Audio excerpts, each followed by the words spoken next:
Yes, Sophie, she's both. Oh, sorry. Thanks a lot. I would like maybe to, before answering just your question directly... Ah pardon, je parle en français. D'accord, j'oublie. Moi aussi, je suis confuse. Ça devient Babel. Donc en fait, quand on pense à sciences acquises et sciences inspirées, on a l'impression que tout de suite les sciences modernes, on va les mettre dans les sciences acquises. Et je voudrais d'abord faire une certaine analogie qui existe entre les sciences, en tout cas le domaine spirituel et le domaine scientifique, la pratique scientifique. Ça ne veut pas dire que je les confonds, je les laisse vraiment séparés, mais c'est simplement pour dire qu'il y a symboliquement certaines résonances. Et par exemple, le rôle de l'inspiration est très important. Alors je ne vais pas me comparer à Avicenne, mais moi-même, en faisant parfois, j'ai un problème très difficile à résoudre. Il m'arrive d'y passer des jours, voire des mois, et puis d'un coup, la nuit, je me réveille en me disant, ça y est, j'ai trouvé la solution. Mais attention, parce que l'inspiration, et ça c'est vrai aussi dans le cheminement spirituel, ne peut pas venir non plus si on reste dans la passivité. Il y a tout un travail derrière. Il faut avoir une longue haleine. C'est vrai qu'on passe beaucoup d'années à vouloir obtenir un diplôme d'ingénieur, par exemple, mais qu'on passe beaucoup moins de temps à vouloir prendre ce cheminement spirituel qui est très exigeant, qui demande aussi beaucoup d'efforts, et donc l'inspiration, on ne l'a pas non plus de la même façon. Il y a aussi une analogie que j'ai envie de faire, c'est que, par exemple, Al-Razali nous dit que celui dont l'œil du cœur n'est pas ouvert ne perçoit de la religion que l'écorce et l'apparence. Mais en fait, dans la pratique scientifique, évidemment, cette ouverture du cœur, nous en avons besoin à notre niveau. Ce n'est pas au moment où je suis dans mon laboratoire que j'en ai besoin. Elle est importante, là aussi, hein, on parlait de livres cosmiques, pour pouvoir déchiffrer ces signes, nous avons besoin de la perception du cœur. Et c'est pour ça aussi que Ibn Arabi aussi à propos du Coran, et je dirais que je ferai aussi l'analogie avec le livre cosmique, nous dit que celui dont l'œil du cœur n'est pas ouvert, oui, non, si tu as un souffle, ne plonge dans l'océan du Coran que si ton souffle est assez fort. Et c'est pareil, je dirais, aussi avec le livre cosmique. Et c'est ce que je disais, nous sommes en quelque sorte un peu handicapés parce que nous n'avons plus cette capacité à déchiffrer ce qu'il y a au-delà. Et là, ça dépasse même l'énigme, le mystère total que dit la physique quantique sur la matière. Que la science telle qu'on la pratique, avec la logique, avec ses limites, la logique et l'expérience, ne permet pas de déchiffrer. Donc pour là, effectivement, à ce niveau-là, nous ne pouvons rien dire, à part effectivement avoir recours à un imaginaire qui se déploie sous forme de différentes interprétations qui sont d'ordre métaphysique et dont je vous ai déjà parlé. Il y a aussi une autre analogie qui me paraît importante, c'est le goût. Donc Erim a évoqué le goût, on l'a aussi évoqué. Le goût, pour moi, est très important. Et c'est aussi dans ma pratique scientifique. Il y a quelque chose aussi de l'ordre de l'intuition et de quelque chose qu'on voit aussi, hein, je vous ai parlé des fondateurs de la physique quantique qui étaient complètement imprégnés de philosophie, même de spiritualité dans certains cas. Pour commencer un peu à répondre à la question de Fauzi, donc en fait c'est plutôt le cadre, je dirais que c'est ce dépassement des sens commun, ce dépassement de nos carcans intellectuels, de notre vision réductrice du monde, qui est permise par la spiritualité. Et d'une façon, je le mentionne aussi d'une façon très humble, c'est que c'est depuis seulement que j'ai découvert le soufisme que tout d'un coup je me suis dit non, les sciences ne sont pas que acquises, parce que même dans la pratique religieuse, j'étais dans ce schéma d'accumulation du règne de la quantité des connaissances telles que présente, malheureusement qui domine les doctrines un peu littéralistes ou fondamentalistes de l'islam, en pensant que c'est en accumulant des lectures, de livres, de connaître le maximum de paroles prophétiques, le maximum de versets, qu'on peut vraiment cheminer. Et en même temps, dans la science, je l'apercevais aussi comme une accumulation, alors que j'étais déjà en train de pratiquer la physique quantique. Et donc la qualité qui l'emporte sur la quantité, c'est quelque chose qui, en fait, est arrivé, en tout cas à mon niveau personnel, tout humblement, en même temps, d'une façon parallèle.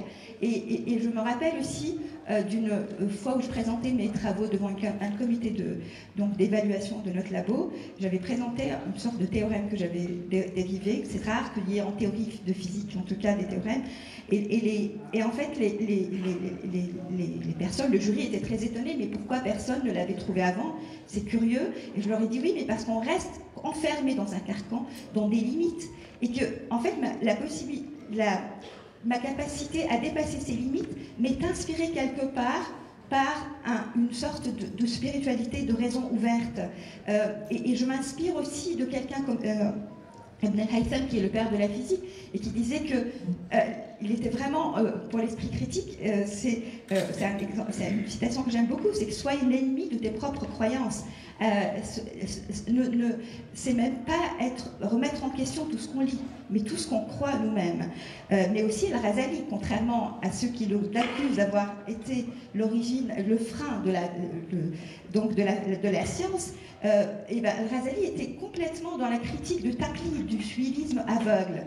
Et donc c'est très important pour un chercheur aussi en sciences de pouvoir dépasser ce suivisme pour effectivement être créatif, pour apporter des nouvelles théories. Et ensuite, alors je ne sais pas si j'ai fait déjà 10 minutes ou pas, mais l'avantage aussi de Ghazali, disons l'avantage, l'apport énorme de Ghazali, c'est qu'il était dans la théorie de la connaissance qu'il a développée, qui nous manque incroyablement de nos jours. C'est-à-dire qu'il a développé une épistémologie pour essayer effectivement de distinguer ce qu'on peut acquérir et les modes de connaissance. Je vous ai parlé d'un seul mode de connaissance qui est réducteur, mais il a parlé de plusieurs facultés. Il n'y a pas que l'inspiration, l'étape de l'inspiration, elle vient à la fin, mais il y a plusieurs facultés que nous avons besoin de mobiliser. Je vous ai parlé aussi de la faculté d'imagination, dans un sens beaucoup plus général que celui réducteur qu'on connaît actuellement. Et donc là, je voudrais quand même, pour cette articulation entre sciences acquises et sacrées, finir par une histoire que vous connaissez peut-être, mais qui illustre parfaitement ce lien. C'est la rencontre entre Ibn Arabi, Cheikh al-Akbar, dont on entend évidemment beaucoup parler, et Averroès. Donc je vais essayer de lire ça, je crois que j'ai encore 2 minutes. Je me rendis un jour à Cordoue, chez le cadi Abul Walid ibn Rushd al-Averroès, qui lui a entendu parler de l'illumination que Dieu m'avait octroyée. C'est Ibn Arabi qui raconte cette histoire. Il s'était montré surpris et avait émis le souhait de me rencontrer. Mon père, qui était l'un de ses amis, me dépêcha chez lui sous un prétexte quelconque. À cette époque, j'étais un jeune garçon sans duvet sur le visage et sans même de moustache. Lorsque je fus introduit, il, Averroès, se leva de sa place, manifesta son affection et sa considération, et m'embrassa. Puis il me dit « Oui ». À mon tour, je dis « Oui ». Sa joie s'accrut en voyant que je l'avais compris. Cependant, lorsque j'ai réalisé ce qui avait motivé sa joie, j'ajoutai « Non ». Vous voyez, le « oui » et le « non ». Je vous ai parlé des deux opposés qu'on peut synthétiser dans le cadre du soufisme, du monde imaginal qui est entre les deux. Il se contracta, perdit ses couleurs, donc là il parle d'Averroès, et fut pris d'un doute. Qu'avez-vous donc trouvé par le dévoilement et l'inspiration divine? Est-ce identique à ce que nous donne la réflexion spéculative? Je répondis oui et non, entre le oui et le non. Les esprits prennent leur envol et les nuques se détachent. Et voilà, je vous remercie. Merci. Merci, Sarah. Merci. Donc, oui. Oui. D'accord. Ah oui, c'est vrai, oui. Donc, j'aurais peut-être certainement pu dire la même chose au lieu de vous faire subir mon anglais. I'm not sure I will do the same thing, but okay. So I would like first to make some analogy between scientific practice or research and somehow research in the spiritual life. Sometimes, I mean, we could think when we think about acquired sciences that science for nature, of like physics, mathematics, or whatever, enter into acquired science. But I wanted to stress the role of inspiration, even, when we are doing research.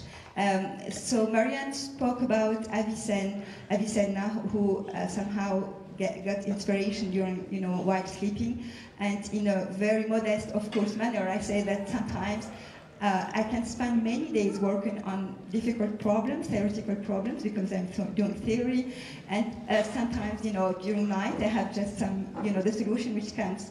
But what is important to precise is that to reach this, I have to work a lot, because this, there are many processes somehow before coming to the solution. So it's the same for also the where we are on the path. We need to work a lot. We have to be patient. Sometimes, like we spend years in order to become an engineer, but we are not investing time in order to be capable to developing, in particular, this capacity of the heart to perceive the science in the world.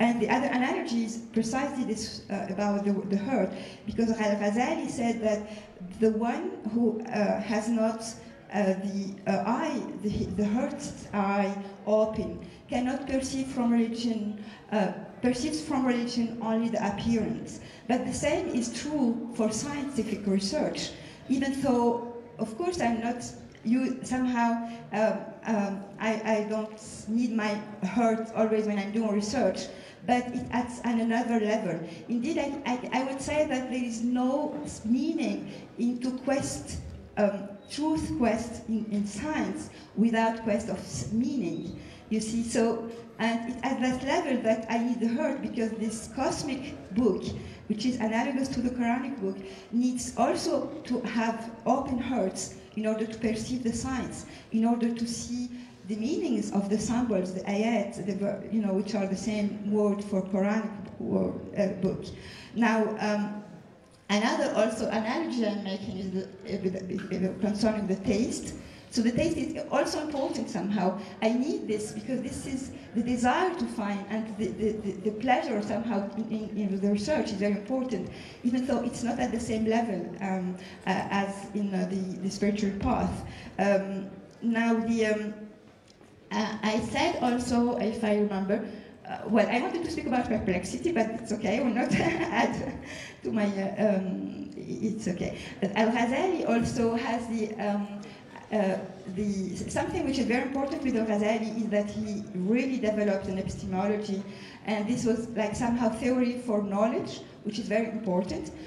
This allows us also to make distinction between the acquired sciences and inspiration, but there are many levels, there are many faculties which are required between somehow what we acquire by our senses, by logic, and the level of inspiration. And in particular, the imagination faculty, which is very important, I spoke about also last day. Now, I also spoke about maybe I forgot other points, but there is the story, I guess you know it, about the meeting between Averroes and Ibn Arabi, where somehow this is, illustrates very well how Averroes, was like stressed because he wanted to know if Ibn Arabi reaches the same conclusion as what he can reach by logic. But Ibn Arabi says yes and no, and between the yes and no, somehow I make connection with this imaginary world, which is even the cosmos somehow. It's like a dream, right? And then, of course, Averroes was, in a bad state, and Ibn Arabi said between the yes and the no, the spirits fly, and how to say les nuques in English?